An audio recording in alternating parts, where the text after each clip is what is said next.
Guys, dito yan sa Lulu Hyper. Ang gaganda ng mga bulaklak nila. Yung cactus. Cactus red. May violet, may yellow.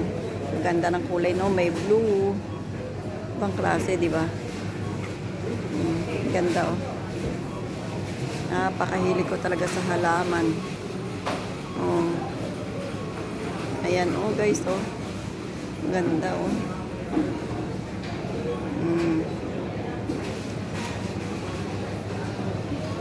Ito lang yan sa Lulu Hyper. Yan, maganda yan, guys.